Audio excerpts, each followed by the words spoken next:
সন্ধেবেলা খামারের গরুগুলো নিয়ে ঘরে যাচ্ছে পরিমল ও বিশু। খামারটা মূলত কুটুমপুর গ্রামের মোড়ল অমলবাবুর। বিশাল জায়গা নিয়ে তৈরি এই খামার, যা দেখাশোনা করে পরিমল ও বিশু নামের দুজন ছেলে। এই খামারটির আশেপাশে তেমন কোনো ঘর বাড়ি নেই। খামার থেকে কিছুটা দূরে কয়েকটা বাড়ি দেখা যায়, যদিও সেগুলোতে লোক সমাগম খুবই কম। খামারের চারপাশে কেবল সবুজ মাঠ। অন্য দিনের মতো আজকে পরিমলকে দেখতে তেমন একটা হাসি খুশি লাগছে না। তার মনটা ভীষণ খারাপ।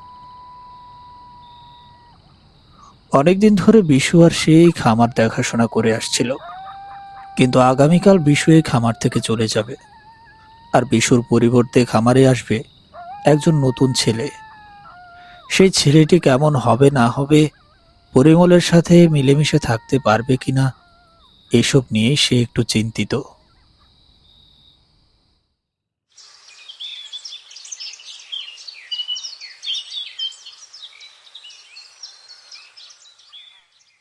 সকালবেলা খামারের সামনে গরুর গাড়ি নিয়ে দাঁড়িয়ে আছে হারান।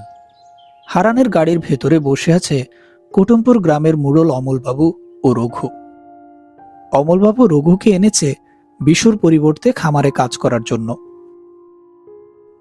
গাড়ি থেমে যেতেই খামারের ভেতরে চলে গেলেন অমলবাবু। তার পিছু পিছু হাঁটছে রঘু। হ্যাঁ রে পরিমল, সবকিছু ঠিকঠাক আছে তো, নাকি কোনো সমস্যা আছে? আগে কর্তা, তেমন কোনো সমস্যা নেই, সবকিছু ঠিকই আছে। সবকিছু ঠিক থাকলে তো তোর মুখটা এমন শুকনো হয়ে আছে কেন? আগে কর্তা, বিশু আজ চলে যাচ্ছে তো, তাই মনটা খুব খারাপ লাগছে। এতদিন একসঙ্গে ছিলাম, এখন তো আমি একা হয়ে যাব, তাই আর কি। আমি তো বিশুকে অনেকটা আটকানোর চেষ্টা করলাম রে। এখন সে যদি না থাকে, আমারই আর কি করার আছে বল? সে তো ঠিকই, আপনিই বা কি করবেন? কাউকে তো আর ইচ্ছের বিরুদ্ধে রাখা সম্ভব না। হ্যাঁ সেটাই, তবে এমন মন খারাপ করারও কিছু নেই বুঝলি। তুই যাতে একেবারেই একা হয়ে না যাস, সেজন্যই তো রঘুকে এনেছি। অমলবাবু রঘুর কথা বলতেই একগাল হেসে উঠল সে। প্রথম সাক্ষাতেই রঘুর এমন হাসি দেওয়াটা খুব একটা পছন্দ হলো না পরিমলের। সত্যি বলতে কর্তা, নতুন ছেলে তো, খুব একটা স্বস্তি বোধ করছি না। কেমন না কেমন হবে কে জানে। তাছাড়া ছেলেটাকে দেখেই আমার কেমন যেন লাগছে। দেখুন না, ছেলেটা কেমন করে হাসছে। আরে, ওর হাসি দেখে আবার অন্য কিছু মনে করিস না। এই ছেলের কথায় কথায় হাসির একটা বাতিক আছে। আগে কথাটা কর্তা ঠিকই বলেছে। কথায় কথায় এই হাসির জন্য মায়ের কাছে অনেক মার খেয়েছি। আচ্ছা, এইসব বাদ দে এখন। পরিমল, তুই একটু রঘুকে সমস্ত নিয়ম কানুন বুঝিয়ে দিস। জানি তোর একটু কষ্ট হবে, কিন্তু কিছু করার নেই। ছেলেটা সব কিছু বুঝে গেছে, আশা করি আর কোনো সমস্যা হবে না। আপনি কোনো চিন্তা করবেন না কর্তা, আমি দাদার কাছ থেকে সব কিছু শিখিয়ে নেব। ঠিক আছে। হ্যাঁ রে পরিমল, বিশুকে তো দেখছি না, সে আবার কোথায় গেল? ঘরের ভিতরেই আছে কর্তা, আর সমস্ত জিনিসপত্র গুছিয়ে নিচ্ছে। ওই তো কয়টা জিনিস, সেগুলো গুছিয়ে নিতে এত সময় লাগছে কেন? তুই একটু ওদিকে যা না বাবা, বিশুকে তাড়াতাড়ি বেরিয়ে আসতে বল। আমার আবার ওদিকে অনেক কাজ পড়ে আছে। আগে কর্তা, আমি এক্ষুনি যাচ্ছি। এরপর পরিমল ঘরের ভেতরে চলে গেল, আর উঠোনে বিশুর জন্য অপেক্ষা করতে লাগলেন অমলবাবু। খামার থেকে বিশু চলে যাওয়া এবং রঘু আসার পর কেটে গেল দুদিন। এই দুটো দিন বেশ ভালোভাবে কাটলেও একটু ভিন্নভাবে শুরু হয়েছে আজকের সকালটা। হঠাৎ করে মানুষের চিৎকার চেঁচামেচি শুনে খামারের পেছনের দিকে চলে যায় পরিমল। সেখানে গিয়েই কিছুটা ভয় ও কিছুটা সংশয়ে আটকে ওঠে সে। খামারের পেছনে খোলা জায়গাটায় ছিন্ন ভিন্ন অবস্থায় পড়ে আছে একটা যুবকের লাশ। সেই লাশের পাশে জটলা পাকিয়ে দাঁড়িয়ে আছে নিমাই ও কানাই। হ্যাঁ রে নিমাই, এটা আমাদের শিবু না? শিবুর মতোই তো লাগছে কেউ কানাই দাদা, কিন্তু শিবুর এই অবস্থা হলো কি করে বলো তো? আমি তো কিছুই বুঝতে পারছি না রে। হ্যাঁ রে পরিমল, তুই কি কিছু জানিস? তুই তো খামারেই থাকিস, কিছু কি বুঝতে পারিসনি? কই না তো, আমি তো কিছু বুঝতে পারিনি। সারাদিন কাজ করে রাতের বেলা ঘুমিয়ে গেলে আর কিছুই বলতে বা শুনতে পারি না গো দাদা। খাটনির শরীর তো। তাহলে কিভাবে কি হলো বলতো? আমার যে মাথায় কিছুই আসছে না। এতগুলো বছর ধরে এখানে আছি, কখনোই তো এমন কিছু আমার চোখে পড়লো না। তাহলে আজ হঠাৎ এমন হলো কেন? আমার মনে হচ্ছে শিবুকে কোনো হিংস্র কিছু মেরেছে। দেখছো না ওর শরীরটা কেমন ছিন্ন ভিন্ন। আমারও সেটাই মনে হচ্ছে, কিন্তু এটা যদি সত্যি হয় তাহলে তো বিষয়টা অনেক ভয়ের। তাছাড়া আমার খামার ভর্তি গরু ছাগল, হিংস্র প্রাণী যদি একবার খামারে ঢোকে তাহলে তো আর রক্ষে নেই। এটা কিন্তু ঠিক কথাই বলেছিস পরিমল, বিষয়টা মোড়লের কানে দিতে হবে। মোড়ল খামারে আবার কবে আসবে রে? দুদিন আগেই তো এসে ঘুরে গেল, এত তাড়াতাড়ি মনে হয় না আর আসবে। তবুও কর্তা যদি আসে আমি বিষয়টা তাকে বলবো। হ্যাঁ হ্যাঁ, সেটাই করিস। তুমি কি বলছো গো কানাইদা? নিমাই আর পরিমল নিজেদের মধ্যে কথা বললেও সেসব কথা যেন কানাইয়েরই। তার কোনোভাবেই মনে হচ্ছে না যে শিবুকে কোনো জন্তু জানোয়ার আক্রমণ করেছে।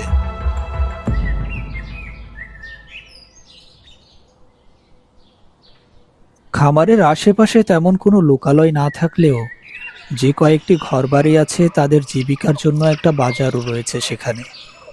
সে বাজারের ভেতরে ছোট্ট একটা চায়ের দোকান দিয়েছে রতন। বিকাল হলেই সে দোকানে ভিড় জমায় সেখানকার পুরুষেরা। হ্যাঁ রে কানাই, শিবুর মৃত্যু কিভাবে ঘটলো বা এর কারণ কি, সেটা কি জানতে পারলি? না গো খুড়ো, শিবুর বাড়ির লোকেরাও তো কিছুই বলতে পারছে না। আর শুধু শিবুর কথা বলছো কেন? গতকাল রাতে তো আরো একজন একইভাবে মরে গিয়েছে। বলিস কি রে? কই, আমিও শুনলাম না এই ঘটনা। এটা আবার কোথায় ঘটলো রে? কোথায় আবার? আমার বাড়ির পেছনের ওই খোলা মাঠটায়। একইভাবে পরপর দুটো ঘটনা ঘটলো, বিষয়টা তো আমার কাছে খুব একটা ভালো ঠেকছে না রে। তোমরা কি একটা বিষয় লক্ষ্য করেছো? কি বিষয় রে? তুই কি কোনো কিছু বুঝতে পেরেছিস? না, ঠিক বুঝতে পারিনি, কিন্তু একটা বিষয় কাল থেকেই মাথায় ঘুরপাক খাচ্ছে। কিন্তু আমি যেটা ভাবছি সেটা সত্যি হবে এমনটা কিন্তু না। হ্যাঁ রে নিমাই, তুই কি কোনোভাবে মোড়লে খামারে আসা ওই নতুন ছেলেটাকে সন্দেহ করছিস? তুমি তো আমার মনের কথাটাই বললে গো রতনদা, তোমারও কি সেটাই মনে হচ্ছে? এমন অদ্ভুত ঘটনা তো এর আগে কখনোই ঘটেনি রে। ওই ছেলেটা আসার পর থেকেই ঘটেছে, তাই আমার মাথায় ওর কথাই এলো। এই চুপ চুপ, পরিমল আসছে, পরিমল আসছে। পরিমল এসেছে তো কি হয়েছে রে রতন? না মানে ও যদি আবার মোড়লের কানে উল্টাপাল্টা কিছু বলে দেয় তখন তো ঝামেলা হবে। আরে ঝামেলার কেন হবে? তাছাড়া সত্যি কথা বলতে ভয়ের কি আছে? তোমরা কি রঘুকে কোনোভাবে সন্দেহ করছো? সন্দেহ করছি এমনটা না, আলোচনা করছি আর কি। ওই ছেলেটা আসার পর থেকে এইসব ঘটনা ঘটছে কিনা, তাই আমরা ওর কথাই বলছি। আমাদের একটা কথা বলতো পরিমল, তুই কি কখনো ওই ছেলেটার কোনো অদ্ভুত আচরণ লক্ষ্য করেছিস? তুই তো ওর সাথে থাকিস, মানে তাই জিজ্ঞেস করলাম আর কি। সত্যি বলতে আমি কখনোই ওর ভেতর এমন কোনো আচরণ লক্ষ্য করিনি। ঠিক আছে ঠিক আছে, এখন এসব কথা বাদ দাও। মোড়লকে বিষয়টা জানালেই হবে। কোনো কিছু সঠিকভাবে না জেনে কথা না বাড়ানোই ভালো। আমার মনে হচ্ছে হরিপদ কাকা ঠিক কথাই বলেছে, না জেনে কিছু না বলাটাই বোধহয় ভালো। আগামীকাল কর্তা আসতে পারে, উনি আসলে আমি বিষয়টা বলবো ওনাকে। তোমরা কোনো চিন্তা করো না। হ্যাঁ, সেটাই বরং ভালো হবে। পরিমলের কথা শুনে আর কথা বাড়ায় না হরিপদ, কানাই, নিমাই ও রতন। যদিও বিষয়টা মোড়লের উপর ছেড়ে দিয়েছে তারা, তারপরও তারা সকলেই ভীষণ চিন্তিত ও বিচলিত হয়ে ওঠে মনে মনে। বিকেলবেলা খামারের ভেতরে বসে আছেন অমলবাবু। তার মুখটা বেশ গম্ভীর। তার সামনেই দাঁড়িয়ে আছে পরিমল ও হারান। গত কয়েকদিন ধরে খামারের আশেপাশে ঘটে যাওয়া অদ্ভুত ঘটনাগুলি পরিমলের কাছে শোনার পর থেকেই দূর দূর ভাব সৃষ্টি হয়েছে অমলবাবুর মনেও। শিবুর আকস্মিক মৃত্যু, তারপর আবার নিমাইদের মাঠে আরেকটি অস্বাভাবিক ঘটনা, সব মিলিয়ে তিনি ভীষণ চিন্তিত। এসব কি শোনালি রে পরিমল? এ তো বেশ সাংঘাতিক ঘটনা রে। হ্যাঁ কর্তা, আর আশেপাশে সকলে তো বিষয়টা নিয়ে বেশ চিন্তিত ও ভীত। তার থেকেও বড় কথা, এখানে সকলেই আমাদের রঘুকে সন্দেহ করছে। আমাদের রঘুকে সন্দেহ করেছে? কিন্তু সে এখন কোথায়? তাকে তো ঠিকভাবে খুঁজেই পাওয়া যায় না কর্তা, ঠিকভাবে কাজবাজও করে না। এটা তো তাহলে বেশ চিন্তার বিষয়। এই ছেলেটাকে নিয়ে এখন কি করি বলতো পরিমল? আমি বলি কি কর্তা, আপনি একজন তান্ত্রিক আনেন। তান্ত্রিক এসে খামারটা তন্ত্র মন্ত্র দিয়ে বেঁধে দিয়ে যাক। আর সত্যি যদি রঘু এসব করে, তখন সেটাও প্রমাণ হবে। কথাটা তুই অবশ্য ঠিক বলেছিস, কিন্তু আমি এখন তান্ত্রিক কোথায় পাবো বলতো হারান? আমার কাছে একজন তান্ত্রিকের সন্ধান আছে। আপনি বললে আমি তাকে খবর পাঠাতে পারি। তবে তাই কর, বিষয়টাকে যেভাবেই হোক তোরা সমাধান কর। ঠিক আছে কর্তা। পরিমল, দেখ তো রঘু কোথায়, ওকে একটু ডেকে আন আমার কাছে। আজ্ঞে কর্তা। পরিমল যাওয়ার আগেই খামারের ভেতর থেকে হেঁটে এসে অমলবাবুর সামনে দাঁড়ালো রঘু। রঘুকে বেশ গম্ভীর ও অদ্ভুত রহস্যময় লাগছিল দেখতে। কর্তা, আপনি কখন এলেন? ও পরিমল দাদা, কর্তা এসেছে, তুমি আমাকে একটাবারও বললে না কেন? পরিমলকে খবর দিতে হবে কেন রে? তুই কোথায় থাকিস? আগে কর্তা, আমি তো ঘরে ছিলাম। কেন তুই ঘরে থাকিস কেন? তোকে রেখেছি কাজ করার জন্য। তুই মাঠে গরু চড়াবি, সেসব না করে ঘরে শুয়ে থাকিস কেন? ভুল হয়েছে কর্তা, আর এমনটা হবে না। শোন পরিমল, আমি যেভাবে বললাম সেভাবেই কাজ চালিয়ে যা। আর হারান তোর সাথে যোগাযোগ করবে। এখন আমি উঠছি। ঠিক আছে কর্তা। আমি আপনাকে বাড়িতে রেখেই সেখানে চলে যাব, আর তাকে সাথে করে নিয়ে তবেই আমি আসব।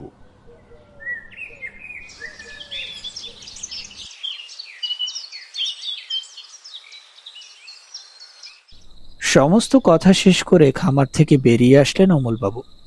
তার পিছু পিছু গরুর গাড়ির কাছে আসলো হারান। তারপর তারা দুজনেই সেখান থেকে চলে গেল।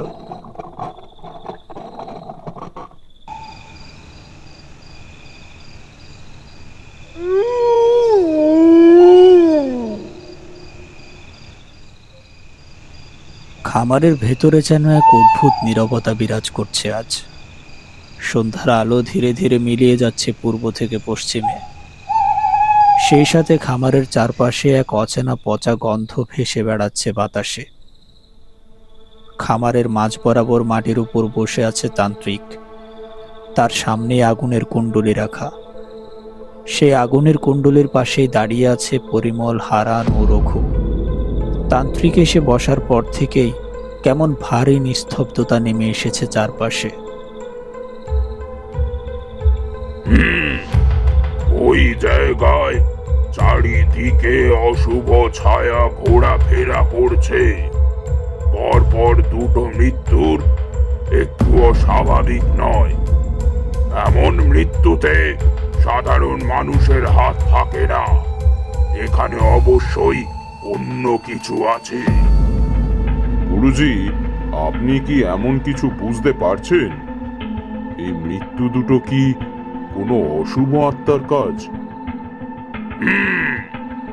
রাতের বেলা এই জমির চারপাশে কিছু একটা ঘুরে বেড়ায়, তবে সে মানুষ নয়। কোনো পশুও নয়, আর যে আছে তাকে চিনতে হলে আমাকে আরো আরো সাধনা করতে হবে। তোমরা এই ভণ্ড লোকটার ভণ্ডামি কথাবার্তা কিভাবে বিশ্বাস করছো? সত্যি যদি এখানে কিছু থেকেই থাকে তবে সে এখনই কেন বলতে পারছে না? এইসব ভণ্ডামি, বুঝলে? চুপ কর রঘু, গুরুজি রেগে গেলে কিন্তু ভীষণ বিপদ হবে। আমি এসবে কোনো ভয় পাই না গো পরিমল দাদা। এই ছোকরাটা কে রে? এটাকে আমার সামনে থেকে সরিয়ে নিয়ে যা। এ ভীষণ বেফাঁস কথা বলছে। গুরুজি, এখন তাহলে উপায় কি? আমি আপাতত খামারের চারিদিকে দাগ কেটে দেব। এই দাগে কি সমাধান হবে? আপাতত হবে, তবে মনে রাখিস এই দাগ কোনোভাবেই যেন নষ্ট না হয়। দাগ নষ্ট হলে অশুভ আত্মা আবারও এখানে প্রবেশ করবে, আর তখন তাকে থামাতে অনেক দেরি হয়ে যাবে। ঠিক আছে গুরুজি, আপনি যেভাবে যেভাবে বলছেন সেভাবেই কাজ করব। এরপর খামারের চারপাশে দাগ টেনে দিয়ে খামার থেকে বেরিয়ে যায় তান্ত্রিক ও হারান, আর খামারের ভেতরে থেকে যায় পরিমল ও রঘু।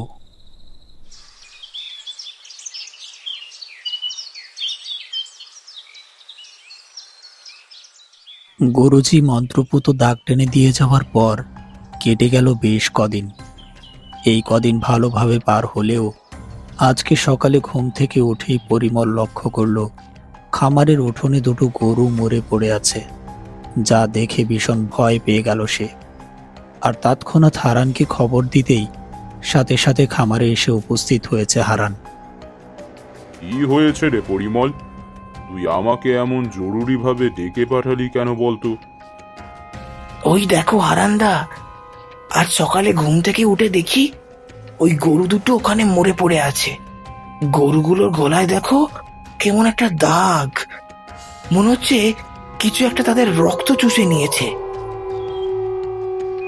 হ্যাঁ, তাই তো, কিন্তু এসব কিভাবে হলো রে? আমিও তো কিছু বুঝতে পারছি না গো। আমি বলছি কি হারান্দা, তুমি আবারও তান্ত্রিককে আমাদের এখানে নিয়ে আসো না গো। আমার মনে হচ্ছে এবার উনি ঠিক কিছু না কিছু করতে পারবেন।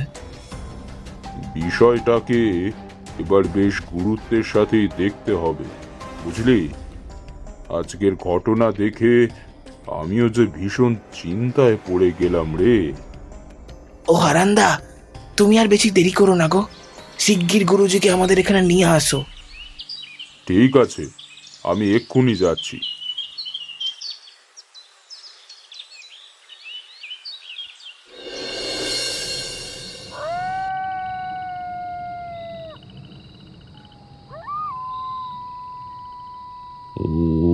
Ring, ring, ring, ring, swaha.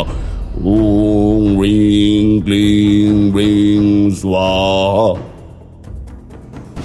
প্রায় ঘণ্টাখানেক ধরেই মন্ত্র উচ্চারণ করে যাচ্ছে তান্ত্রিক।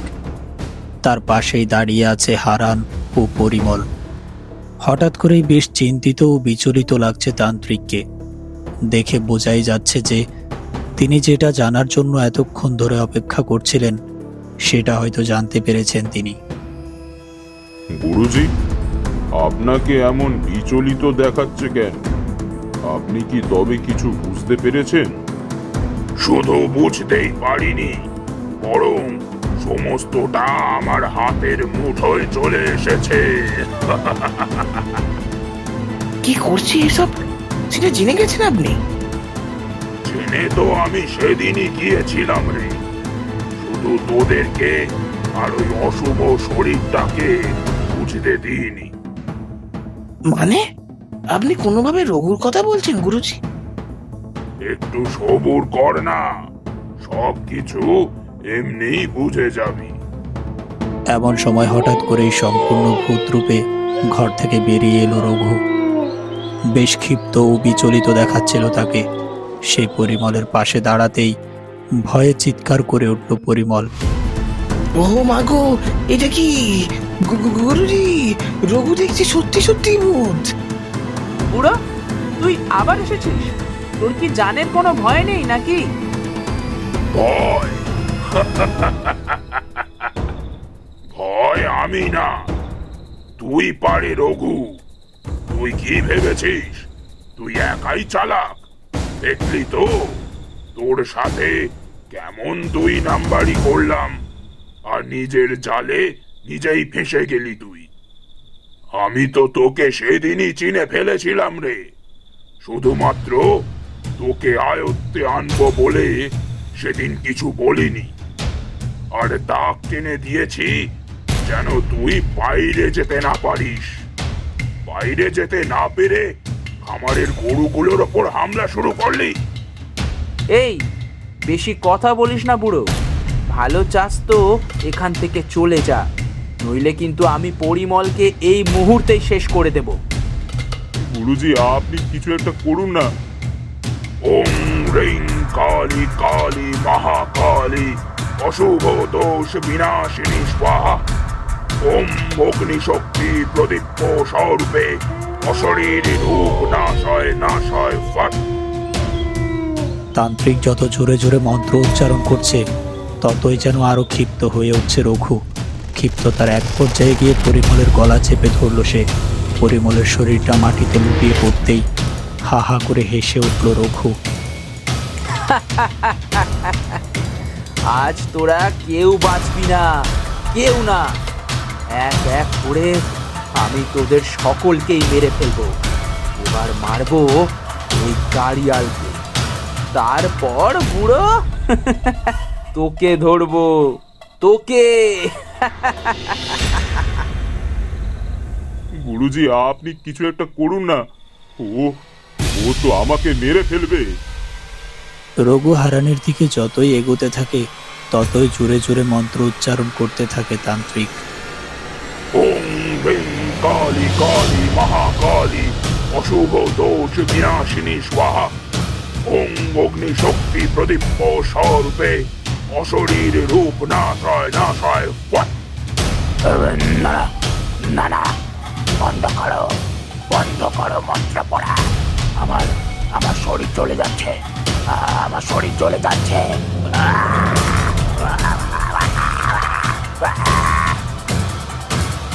ওম কালগ্নি রুদ্রায় নমঃ। নিন্নে বদ্ধে নিহার বন্ধে অশুভ আত্মা প্রবেশ প্রবেশ বোতলে মধ্যম ফট স্বাহা। ওম নীলগ্নি বিধ্বংসিনী স্বাহা।